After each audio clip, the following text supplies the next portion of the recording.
Cheers trainers! Welcome on board the first ever episode of Pokemon Go on a budget.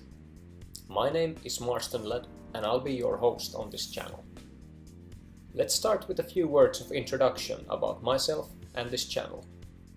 I'm a 30-something-year-old man with a family, a challenging full-time job and even some other hobbies alongside Pokemon Go. Now what this means is that it's rather hard to find a lot of playing time for Pokemon Go. You can see my key stats on the right side of the screen. I mean, 2.5 years of playing and not even level 40 yet, that's pathetic, right?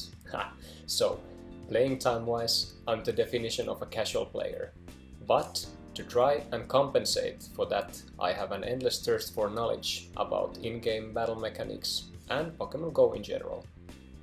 My aim is to make the best possible in-game choices with my limited playing time and stardust, in order to be able to solo and duo raids, and, what's most important, to put up a good fight to the big boys and girls in PvP.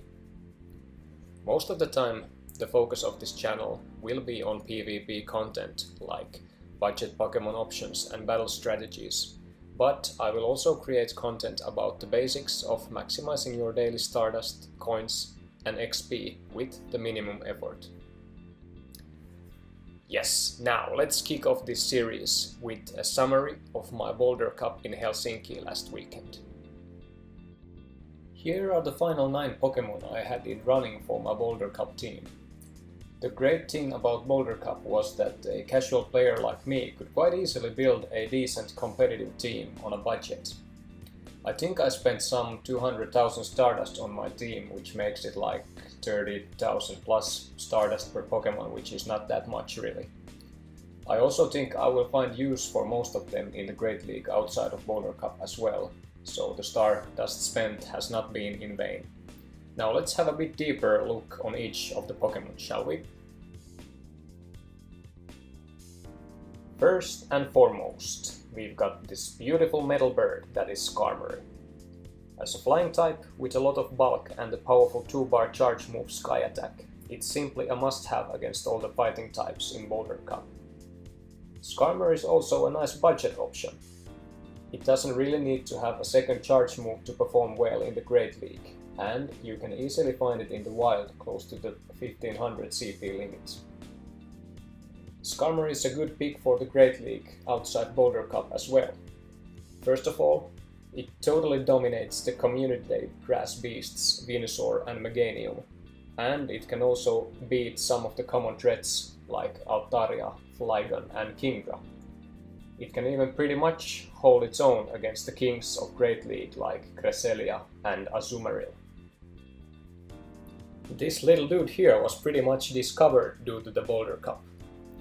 Marshtomp has an amazing set of moves, with Mudshot gaining energy super fast, and Mud Bomb and Surf being such a low-cost energy moves they can be fired away rapidly one after another. What's good about Marshtomp is, like all of the other starter Pokemons currently, it only costs 10,000 Stardust to unlock that second charge move, which I think is a great investment for Marshtomp. You do need to be prepared to power it up somewhat to reach that 1500 CP limit, but as it's usable in the Great League, even outside the Boulder Cup, it's a good investment in my opinion. Now what's also worth mentioning is that Marshtomp and Skarmory form a solid duo in the Great League. They cover each other's weaknesses perfectly. I mean, Skarmory walls those grass types that would demolish Marshtomp, and Marshtomp on the other hand is super effective to those fire and electric types that threaten Skarmory. So in general, it's only weak to grass, so as long as you can keep it away out of the reach of these Venusaurs and Meganiums, and in the Boulder Cup, of course, Breloom, it should be quite a reliable choice in most of the other matchups. I was contemplating on trying something different and bringing in 2 Skarmories for the Boulder Cup, and look what I happened to stumble upon just a block away from my house. 1495 CP Skarmory flying out there in the wild, just like that, waiting for me to pick it up. Unfortunately, it had Brave Bird as the charged move, and I didn't feel like gambling my last TM trying to change it to Sky Attack, so that second best flying type move for Skarmory just had to do for this tournament. Whiscash is a mon I happen to have at 1400 CP something already, so it didn't cost me a lot to power it up near that 1500 CP gap. What was also in favor of Whiscash is that unlocking that second charge move only cost 10,000 Stardusts, so it was an easy choice at that point. I've also tried Whiscash out in the Great League outside Boulder Cup and it's performed quite well, so it was a natural choice in my Boulder Cup lineup. It shares the typing with Marshtomp. Water Ground, it's somewhat a tankier option, so compared to Marshtomp, Water Pulse isn't as good as Surf since it only does 5 more damage and takes a bit further charge up, but it's a good moveset as well with that rapidly energy gaining Mudshot. What's also good about Whiscash as a budget Pokemon is that you can easily find Barboaches in the wild with a proper level and evolve them into Whiscash with just 50 candies, so recommended by Marston Lad. Breloom. Oh Breloom, I really can't make my mind up about it.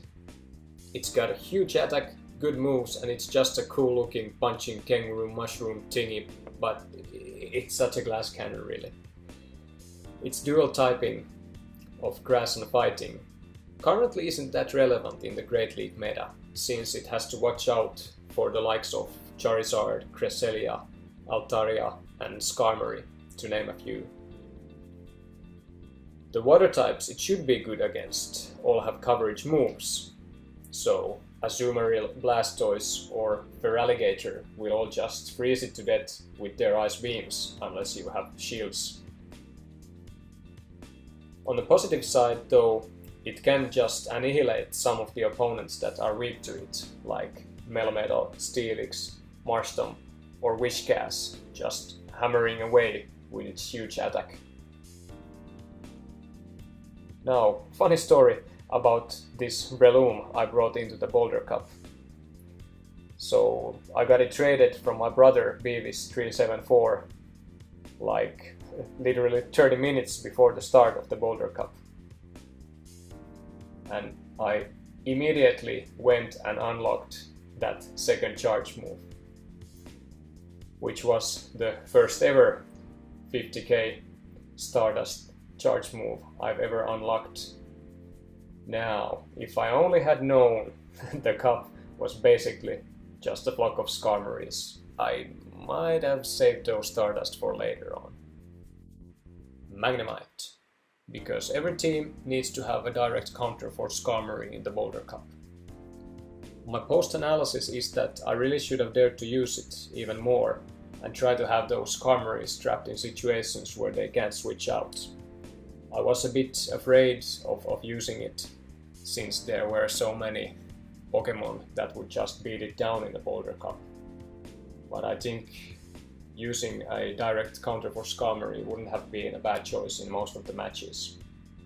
In general in the Great League you can find some use cases for Magnemite, especially against, let's say, Azumarill, but I wouldn't recommend powering it up if you're on a budget, since it's very costly and there are other more affordable, good electric type attackers for the Great League. A few honorable mentions for Pokemon that didn't make it to my final Boulder Cup team. First up, we've got Hitmonchan.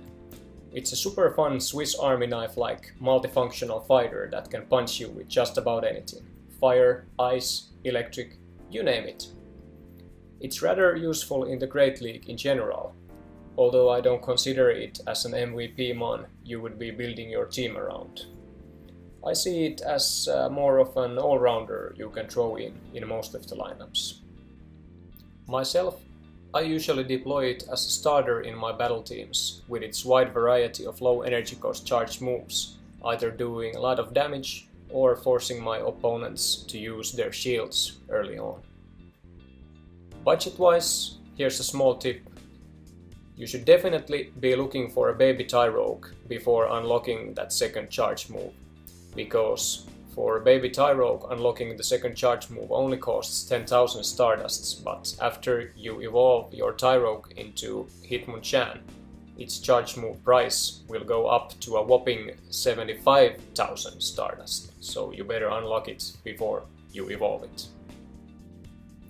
As a part Psychic type Pokemon, Medicham was a mon I wanted for my team from the beginning. Along with its optimal typing, it also has a perfect set of moves with either super fast energy gaining Psycho Cut or damage dealing Counter as fast move, and Ice Punch, Dynamic Punch and Psychic as the charge moves to choose from. It's simply a beast for the Great League outside of Boulder Cup 2. The downside of Medicham for a player on a budget like me is that it costs a couple of 100,000 stardust to power up and an extra 50,000 stardust to unlock that second charge move. My whole team for the Boulder Cup put together didn't cost that much. I was intensely hunting for that lucky Meditite throughout January, and when I finally got it, I decided not to invest in it after all. But I'm pretty sure I will power it up at some point, given that it stays relevant throughout all the future move and stat changes that affect the Great League meta. Last but not least, I have a Primeape with the legacy move Cross Chop. Now, I haven't done any research whether Cross Chop is actually good or anything, but it's legacy, man! Using a legacy mon kinda makes you stand out, and it's just a fun extra flavor altogether. In the end, I thought that pure fighting type with pure fighting type moves would just get run over in the Boulder Cup, so I kept this one in my sleeve for now. But I can guarantee I will let it out of its cage in some other PvP matches and casual tournaments, since it's one of my favorite Pokemon all the way from the Red and Blue era from the end of 90s. Seriously, who wouldn't love an angry hairy monkey with a set of punchy gloves? How did I do in the Boulder Cup then? I think I was quite on the level that could be expected, with 2 wins and 3 defeats out of 5 games. I feel there was one game I could have won that I ended up losing to a player who finished below me in the end, but the other 2 losses were just quite clear, frankly. Overall, I think these teamed cups hosted by the Sylph community are just super fun and give some extra flavor to your regular PvP battles. I will definitely be participating in the future cups as well, and hope that many of you enjoying raiding and hunting for Pokemon will try PvP and these Sylph Arena cups as well, because they are just plain awesome. Now let's take a look at the lineups for the Boulder Cup in Helsinki. As you can see, it's looking extremely competitive. I mean, practically all of the teams have a Skarmory, many have 2 Skarmories. Real Duggemon over there has taken it even further with 3 Skarmories in his team. You can't really blame him though, since he made it all the way to the final. So not a bad choice there.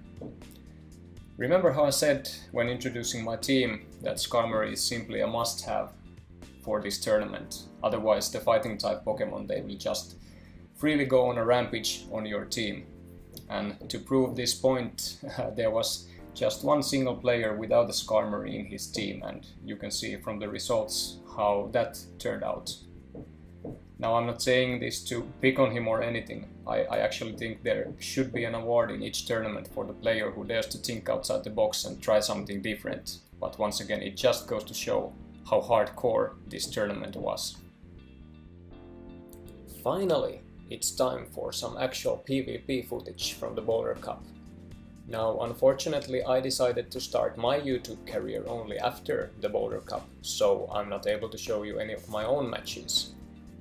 Maybe that's a good thing for me, since it would have contained a lot of footage of me getting my butt kicked pretty bad. Nah, just kidding, but luckily I was able to get my hands on a video clip of the Grande Finale, Real Duggemon vs Tatti. Now, let's enjoy the battle video with some commentary, shall we? Now, the first thing you need to know is that half of the battles are won or lost at the first Pokemon. If your Pokemon is weak to your opponent's attacks and your opponent's Pokemon resists your attacks, you are either going to have to change out your Pokemon or just basically watch it get hammered down. Either way, you are losing the initiative to your opponent. Now let's say I didn't fancy seeing my starter Medicham going against that Marshtomp, and would like to bring in a grass Pokemon, which in this tournament would be Breloom. Breloom would obviously be the perfect choice against that Marshtomp, apart from the fact that any opponent that have a clue what they're doing would almost instantly change Marshtomp out for a flying type, Skarmory, which would then have your poor Breloom cornered and just eat it for a tasty snack. So if the first matchup seems rather even, you should usually just stick with your chosen starter Pokemon. Here, I think Dogemon does well to preserve his Medicham and even gets off a dynamic punch to that Skarmory, which is amazing. So at this point, things are looking good for Dogemon. I think Dogemon might even have fooled Tatti into thinking that the Medicham only had an Ice Punch, since it wasn't using that more effective Dynamic Punch on Marshtomp before. Next up, we've got a Skarmory mirror match, which there surely were plenty in this tournament. Nothing particularly interesting in seeing those steel birds lashing away with their not very effective attacks on each other, but Skarmory is definitely a better choice than Medicham against that Skarmory. Dogemon also knows at this point that Tatti has only got one Skarmory in his team and it's already on the field, so whatever Pokemon Tatti has left after Skarmory, Medicham should be superior or, in the worst case, rather equal to it. So nearing the last mon, Dogemon seems to be leading narrowly. Now get ready for the crucial few seconds where Tatti goes and wins this match.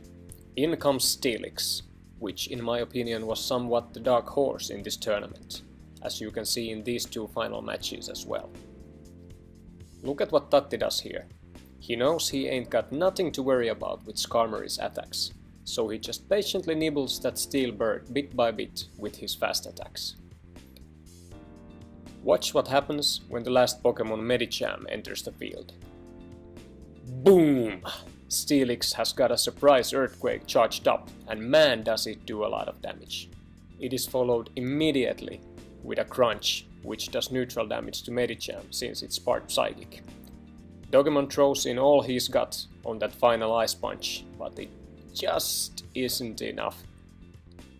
Analyzing this match afterwards, the key thing Dogemon could have done differently would have been to switch in that Medicham right at the sight of the gaping jaw of Steelix. But honestly, that would have been just an insanely expert move. All of this goes to demonstrate the delicate beauty of Pokemon Go battles. You need to react, adapt, and make your decisions literally in a second. What about the second tie of the final then? We'll soon find out. This time Dogemon starts with Skarmory, which should be slightly superior to that Marshtomp that Tatti has, especially presuming that the Marshtomp has a Mudshot for a quick move. It's still quite an even matchup, so the shield usage will count for a lot. Now, here goes the first shield from Dogemon, blocking that Surf, and he immediately gets off that Sky attack, which does quite a lot of damage to Marshtomp.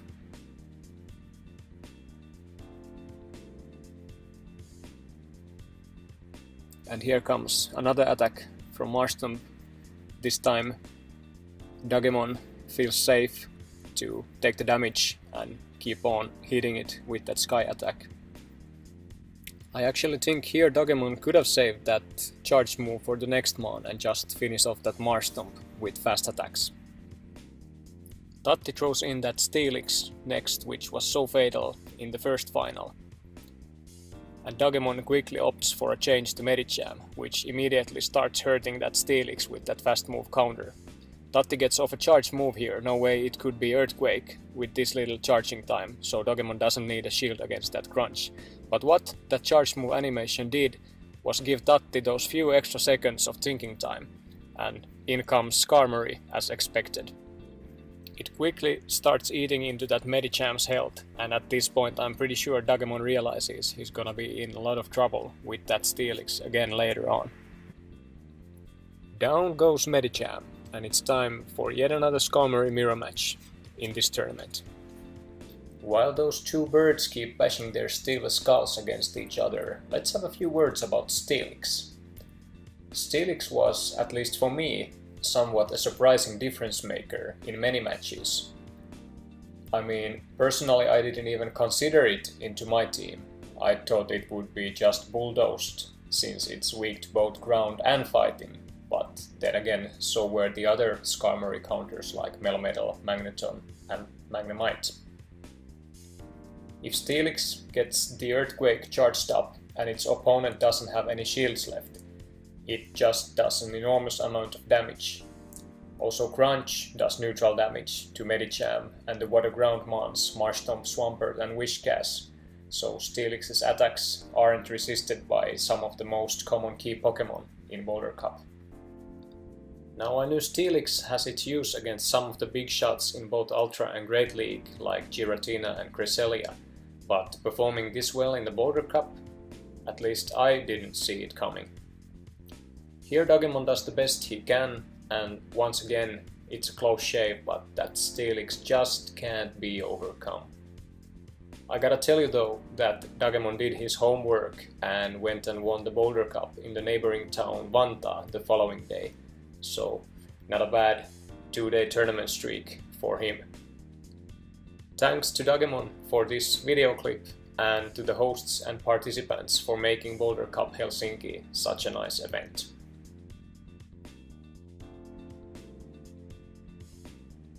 Let's finish this video with a quick look at the upcoming Silph Arena hosted tournament Twilight Cup here in Helsinki, Finland.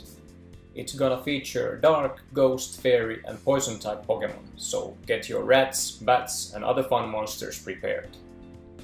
You can find the link to the Helsinki Twilight Cup in the description below. I hope many of you decide to participate in Twilight Cups hosted by your local Silph communities. If you've participated in either Boulder Cup or Twilight Cup, please feel free to let me know how you liked it in the comments below.